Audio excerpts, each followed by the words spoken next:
Si vous gérez une page sur Facebook, vous allez pouvoir utiliser le Creator Studio.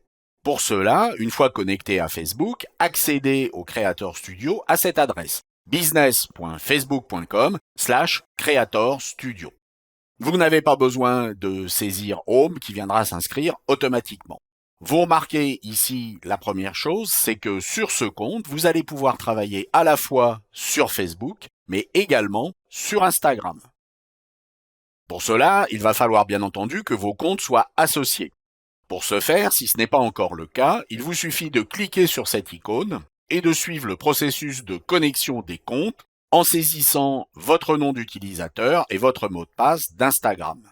Notez que les pages Facebook et les comptes Instagram auxquels vous allez avoir accès dans Creator Studio vont dépendre en fait de votre rôle sur cette page et puis des comptes Instagram qui sont associés à cette page. Il est donc possible que certaines fonctions ne soient pas accessibles si vous n'en avez pas les permissions. Il y a un menu latéral qui est assez simple et qui donne accès à toutes les informations nécessaires au pilotage de vos publications. Notifications, statistiques, éléments qui vont être en pré-publication que nous allons voir un petit peu plus loin, éléments publiés, gestion des fichiers, outils qui vont notamment permettre les tests de publication et puis qui assurent la gestion des playlists et des séries. Et puis enfin, la bibliothèque de contenu qui va afficher la totalité des publications de votre activité, classées par catégorie. Nous allons nous intéresser ensemble à la fonction clé, évidemment, qui est celle de la publication. Pour publier quelque chose, il suffit de cliquer sur cette icône. Vous pourriez publier directement une story, importer une vidéo ou lancer un direct.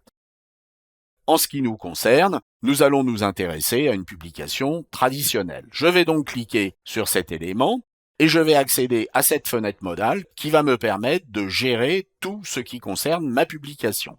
Je vais donc saisir ma publication à l'intérieur de cette zone. Vous remarquez qu'il y a un texte, mais il y a également un lien. L'aperçu du lien a été activé. Et on voit cet aperçu, qui en l'occurrence est une vidéo YouTube, se présenter dans la prévisualisation. Cette prévisualisation actuellement affiche ce que l'on verra sur un ordinateur, mais on peut afficher ce qui se passera sur un mobile. Une fois que j'ai déterminé ces éléments, je vais pouvoir spécifier si je veux à un moment donné arrêter la diffusion dans le fil d'actualité. Et puis je peux également utiliser le ciblage du fil d'actualité, c'est-à-dire spécifier finement quels sont les types de membres Facebook qui peuvent voir cette publication. En l'occurrence, nous n'allons pas le faire, et nous allons également nous limiter à une publication vers tous les publics. De la même façon qu'avec une publication Facebook ordinaire, on pourrait tout à fait spécifier que cette publication n'est destinée par exemple qu'à nos relations.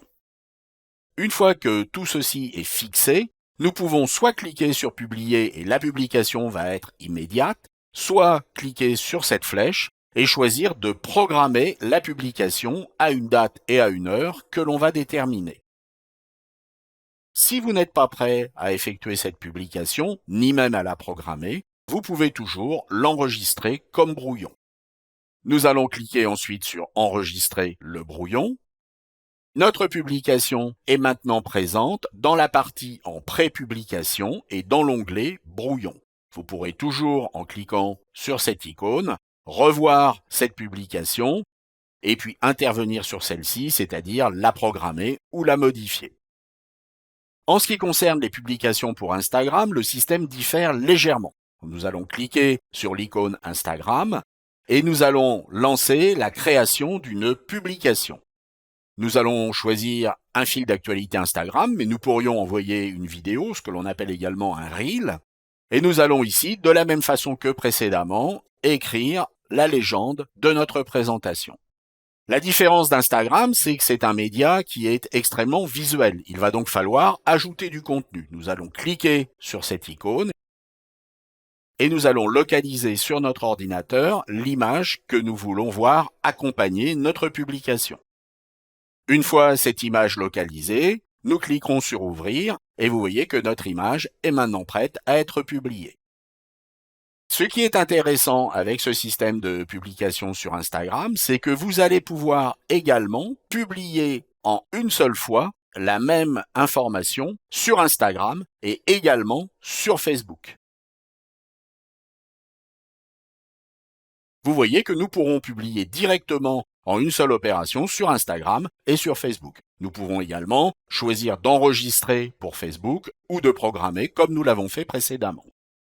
Une fois que nous aurons réglé tous ces éléments, comme précédemment, nous pourrons cliquer sur Publier ou en cliquant sur cette petite flèche, choisir de programmer ou d'enregistrer comme brouillon.